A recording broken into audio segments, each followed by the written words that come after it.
O nosso cérebro, ele basicamente não trabalha sozinho. Na verdade, é todo o sistema nervoso, né? Ele trabalha todo num conjunto. O sistema nervoso central é dividido em 3 partes. Onde tem o cerebelo, a coluna, né? E o cérebro. Essas partes, cada uma vai ter uma função no seu corpo num geral. O cérebro em si, ele basicamente é armazenamento de informação. Certo. Então você armazena informação, armazenamento de fala, memória, tudo isso. E controle motor. Então, por exemplo, o que você está fazendo aí, ó, esse movimento do músculo, a contração do seu músculo, do braço, tal, isso quem está fazendo é o cérebro. Certo. A luz está saindo do refletor, está batendo aqui, está indo para o seu olho, seu cérebro processa, manda para o seu corpo, para o seu músculo contrair, tal. Todo esse processo acontecendo. Isso é a responsabilidade do cérebro. Beleza. Aí você vai ter o cerebelo. O cerebelo vai ter basicamente a função de equilíbrio, para você não ficar tonto. É ele quem vai mandar. Então, tipo, coordenação motora. Você conseguir fazer esse traço sem tremer. É o cerebelo. Então, o cérebro manda, mas quem não deixa você tremer é o cerebelo. Beleza. Que fica um pouquinho mais para baixo. E aí vem a coluna e o tronco encefálico. Esses dois, eles vão fazer as funções que você não controla. Por exemplo, o batimento do seu coração. Você controla o seu coração bater? Não. Quem controla? O tronco encefálico. Por exemplo, você controla a sua respiração? Controla até certo ponto. Por exemplo, se a gente quiser fazer... Agora que a gente está falando, né? A gente não controla mais, porque se torna um movimento involuntário, que é o tronco encefálico quem faz, quando a gente não percebe que está fazendo. A gente passa a função para ele. Tá. Ou, por exemplo, se você travar a sua respiração, quem está travando? O cérebro, você está mandando isso. Então, você não vai deixar o diafragma ou os músculos intercostais contrair. Certo. Você trava.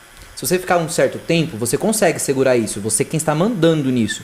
Mas vai chegar uma hora que o seu tronco encefálico vai tomar esse poder do seu cérebro e vai fazer você contrair. Vai fazer você voltar a respirar sem você querer. Porque ele não vai deixar você desmaiar, assim por diante. Você não consegue fazer isso com você. Não é para vocês tentarem em casa. O neném tá ficando roxo, tio. Isso é uma curiosidade, não experiência. Caraca. Então não façam isso em casa. Mas assim, você não controla isso. E aí tem os nossos sistemas parasimpático e simpático. Quando a gente está na maioria do tempo, a gente está em parasimpático, que é um estado calmo, por assim dizer. Você está com a pupila normal, sem estar dilatada, pupila recebendo a luz padrão, vamos dizer assim, de acordo com cada campo. Você não está com tanta adrenalina no coração, você está mais calmo, seu corpo você consegue digerir com mais facilidade e tudo mais, você dorme e assim por diante. Certo. Isso é o estado meio que geral, só que tem o estado simpático. O estado simpático é quando você recebe adrenalina no coração, sua pupila dilata, você recebe mais luz para dentro do seu cérebro, você recebe mais informações e não consegue processá-las direito. Porque quem deveria processar é o seu cérebro. Mas quando você está em estado simpático, boa parte do seu funcionamento motor vem do tronco encefálico, que não é do seu controle, que foge do seu controle. Tipo, o cérebro sai fora da parada. Ele perde parte do controle do seu corpo. E aí quem controla é quase que, nossa, fiz sem perceber. Nem percebi que eu fiz isso. Que aí a gente chama de estado de fuga ou... ação ou fuga, eu esqueci agora, não tem um nome certinho. Que é ou você vai agir ou você vai fugir. E você não tem como saber disso. É o que a gente fala. Se você fosse assaltado, se colocasse uma arma na sua cabeça, o que você faria? Você não sabe responder. Por mais que você fale, eu sou foda, eu vou fazer. Você não vai saber o que fazer, porque não é você quem faz. Já começa por aí. Quem faz é o seu tronco encefálico, não é você. Então não tem como você falar o que você faria. A não ser que você treine isso. E aí quem treina isso? Policiais, bombeiros, paramédicos, médicos. Eles têm que aprender o quê? Sair do estado simpático e voltar no estado parasimpático, no estado calmo, para que ele possa tomar uma atitude certa. Então um policial, imagina um policial, sei lá, tem o bandido lá tá apontando a arma na cara dele. A adrenalina vai lá em cima. A minha vida tá correndo perigo. Sim. E aí eu pego uma arma, eu tô despreparado, estado simpático, adrenalina no útil. Já não tô pensando mais. O cara mete 3 tiros sem pensar 2 vezes. Ele nem cogita todas as possibilidades, porque ele faz sem perceber. E isso está muito errado. Ele precisa receber um treinamento para que ele não entre no estado simpático naquela situação. Para que ele permaneça calmo e raciocine do jeito certo o que fazer. E não fazer por impulso. Porque o impulso dá merda. O impulso você faz sem perceber, sem saber o que tá fazendo.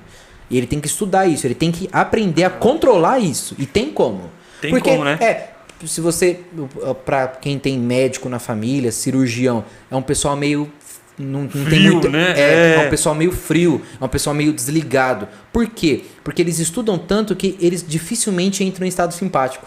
Eles não deixam, eles começam a impedir o corpo. E aí o corpo não sente tantas emoções, tipo, a flor da pele. Eu não consigo ficar animado, eu não consigo ficar feliz. Porque ele bloqueia a adrenalina no corpo dele. Ele aprende a bloquear isso. Ele aprende a sempre estar calmo, a sempre estar na razão. E nunca fora. Nunca agir por emoção. Sempre agir na razão. Porque a gente fala de emoção e razão, que a gente pensa coração e não. Na verdade, deveria ser cérebro e tronco encefálico. Cérebro e coluna, tá ligado? Isso, cérebro e coluna. A coluna, ela tem a capacidade de responder por a gente como ato reflexo, que é o que a gente estava falando naquele dia. O que é o ato reflexo? É o que não dá tempo de chegar no cérebro. Antes da gente processar, a gente toma uma atitude. É o ato reflexo. Então você fez um reflexo. Por quê? Você nem processou aquilo. Você só... É um reflexo. Então a informação chega na sua coluna e vai direto pro seu corpo. Nem bate no cérebro. Não bate. Por isso que você não lembra como você fez aquilo. Você fala pode crer. Nossa, eu não lembro. Você realmente, porque você não processou aquilo. Aquilo não passou pela sua memória. Não teve como.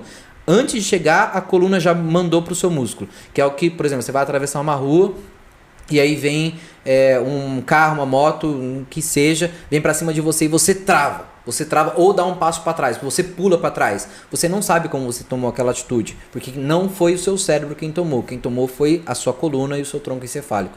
Antes da informação ser processada no seu cérebro, ela já foi pro seu músculo.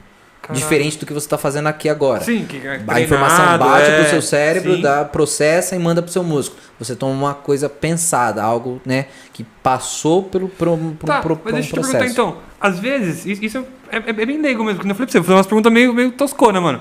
Eu tô tatuando às vezes assim e meio que entra no automático e eu meio que não lembro aquela parte que eu tatuei, eu só sei que eu fiz. É a respiração, é igual a respiração. É a mesma fita, então quer dizer que aquela informação não chegou a bater no meu cérebro. É porque você já faz isso há tanto tempo que chega uma hora que você já não tá mais... Você não precisa mais processar. Seu corpo já consegue fazer sem você processar aquilo. Eu, por exemplo, eu morava aqui em Jundiaí e trabalhava em Morato. Eu ia pra lá, provavelmente quem faz esse percurso muito de Morato e Jundiaí, às vezes chegava em certa parte que falava, mano, como que eu cheguei aqui? Eu tô dirigindo, eu tava dirigindo e como que eu cheguei aqui? Porque você entra no automático. Mas se alguma coisa de diferente acontecer, o seu tronco ativa seu cérebro de novo. Na hora eu vou... Pra você processar a informação. Então, enquanto tudo tá normal, ok. Beleza. Mas aí, sei lá, parece uma vaca na rua. Aí você volta. Porque é uma informação diferente. Diferente do padrão. Diferente do padrão. Não tem como entrar no modo hibernação, a menos que você estude, a menos que você trabalhe. Aí entra pra isso. A hipnose. A hipnose. Você não vê que gente que faz as pessoas fazerem coisas sem a pessoa saber que está fazendo aquilo? A hipnose trabalha isso. Como que eu consigo trabalhar só com o seu tronco encefálico? Sem que o seu cérebro processe aquilo. Eu vou travar esse portão, vou fechar esse portão de informação. E aí eu vou acessar memórias antigas suas, que você nem sabe que tem. A hipnose vai trabalhar isso. A hipnose vai fazer você desligar de algumas partes para acender outras partes e tal. E aí é um estudo baseado nisso. Então, se a gente for falar sobre neurociência, de novo, o Caí é professor, isso funciona? O quê? A hipnose? Funciona. Eu sou bem leigo nessa ideia, assim, cara. Eu sou, esses dias eu vi. Pra mim, falar hipnose. Eu não lembro no Instagram de qual tatuador que eu vi, mas o cliente dele tava fazendo hipnose pra dor. Não, Brutus. Não lembro qual quem que foi. Mas sei, o cara ia fazer uma tatu. E aí o cliente chamou um especialista, onde ele fez uma sessão de hipnose para ele não sentir dor naquele período. Caraca, e funciona. Não posso falar que todas as pessoas que trabalham com hipnose estão falando a verdade, não. Mas tem como, tem base teórica para isso, para você inibir a dor. Porque a dor é um processamento no cérebro. E se você aprender a desligar esse processamento, você para de sentir a dor.